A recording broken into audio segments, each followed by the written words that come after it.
Hi friends, welcome to country life. இன்றைக்கி நம்ம கிராமங்களில் விவசாயிகள் வந்து எள்ளு செடியிலிருந்து எள்ளு எப்படி பிரித்து எடுக்கிறாங்க அப்படிங்கிறத பார்க்க போகிறோம். வாங்க வீடியோக்குள்ளே போகலாம்.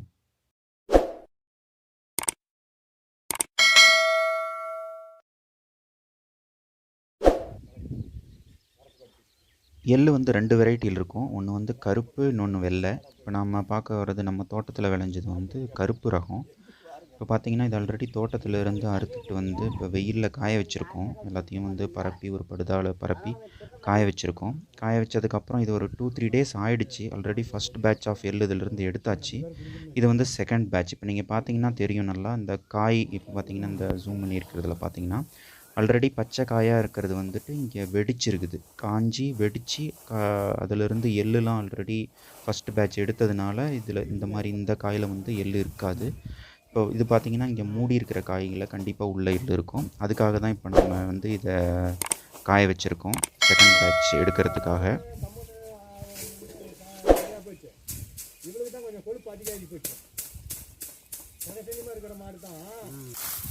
இப்போ பார்த்தீங்கன்னா செகண்ட் பேட்ச் எள்ளு எடுக்கிறதுக்காக இப்படி நம்ம வந்து கையில் நல்லா போட்டு தட்டி எடுக்கணும்.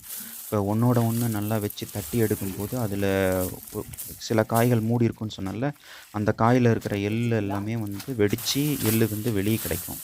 நல்லா இப்படி தட்டி எடுப்பாங்க. அப்போ தான் வந்துட்டு உள்ளுக்குள்ளே இருக்கிற, அதாவது 1-2 எள்ளு உள்ளுக்குள்ளே இருக்கும் ஒவ்வொரு காய்க்குள்ளேயும். அதை நம்ம இப்படி அலசி எடுக்கும்போது வந்து காயில் இருக்கிற எள்ளு எல்லாமே வந்து வெளியே இந்த படுதாக்கு வந்து சேர்ந்துடும்.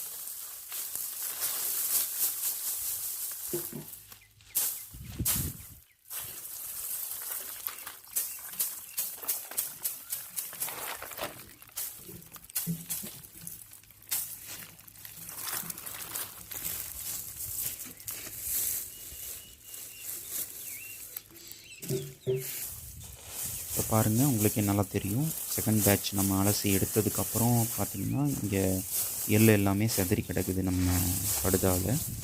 இப்போ நம்ம என்ன பண்ணோம்னா அதே மாதிரி இப்போ மீதி இருக்கிற எல்லா பரப்பி வச்சுருக்க எல்லா எள்ளு செடியும் அலசி எடுக்கும்போது உங்களுக்கு நம்ம செகண்ட் பேட்ச் அதான் இதுதான் லாஸ்ட்டு. நமக்கு வந்து அதில் மொத்த எள்ளுமே நமக்கு வந்து கிடச்சிரும்.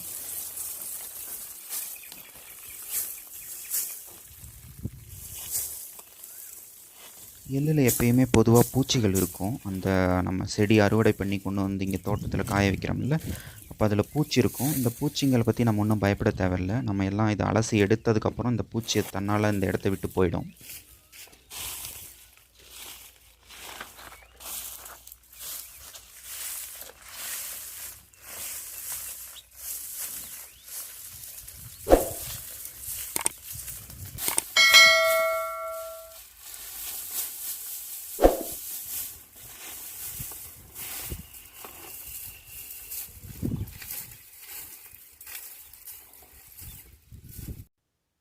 ஓகே, இப்போ எல்லா எள்ளையும் அலசி முடிச்சாச்சு. அலசி முடிச்சதுக்கப்புறம் பாருங்கள், படுதாவில் வந்து வெறும் எள்ளு, மீதி கொஞ்சம் அந்த தூசி, இலைத்தலை இதெல்லாம் தான் கொஞ்சம் இருக்கும். இது எல்லாம் நம்ம வந்து மறுபடியும் ஒரு ஜல்லடை வச்சு நம்ம சலிச்சு எடுக்கணும். அப்போ வந்துட்டு உங்களுக்கு இந்த வேஸ்ட் எல்லாமே போயிடும்.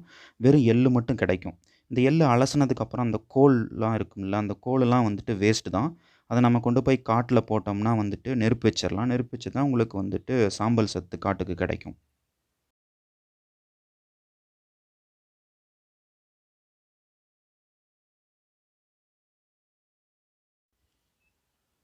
பார்த்தீங்கன்னா, நம்ம அந்த மீதி இருக்கிற கொஞ்சம் நெஞ்சம் எள்ளையும் எடுத்து இப்படி நம்ம அந்த சல்லடையில் வச்சு நம்ம சலிச்சு எடுக்கும்போது பார்த்தோம்னா, இந்த சைடு பார்த்தீங்கன்னா பாருங்க, ஜல்லடைக்கு இந்த சைடு வந்து உங்களுக்கு எள்ளு மட்டும் கிடச்சிரும். அந்த தூசி, தேவையில்லாத அந்த குச்சி, கோல் இதெல்லாம் இருக்குல்ல, அதெல்லாம் உங்களுக்கு வந்து ஃபில்டர் ஆகிடும். ஃபில்டர் ஆகிட்டு உங்களுக்கு அந்த பக்கம் வெறும் எள்ளு மட்டும் கிடைக்கும். அந்த எள்ளில் பார்த்தீங்கன்னா கொஞ்சம் நெஞ்சம் தூசி இருக்கும். அதை நம்ம மறுபடியும் வந்துட்டு ஒரு காற்றுல வச்சு உலர்த்தி எடுக்கும்போது வந்து அந்த தூசி எல்லாம் போயிடும். உங்களுக்கு எள்ளு மட்டும் கிடைக்கும்.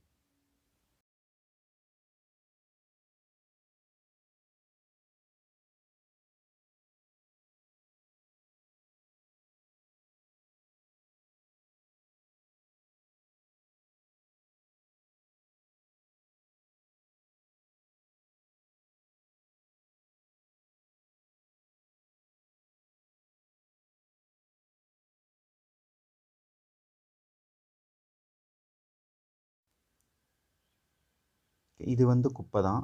அதில் நம்ம எள்ளு இருக்காது. இந்த சைடில் தூக்கி போட்டார்ல, அது வந்து வெறும் குப்பை தான்.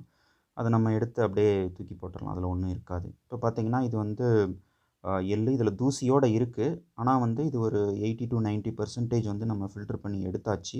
எள்ளு கொஞ்சம் தூசிகள் இருக்கும். அந்த தூசி வந்து நம்ம காற்றுல உலர்த்தி எடுக்கும்போது அந்த தூசி எல்லாமே போயிடும். உங்களுக்கு எள்ளு மட்டும் பியூர் எள்ளு மட்டும் கிடைக்கும்.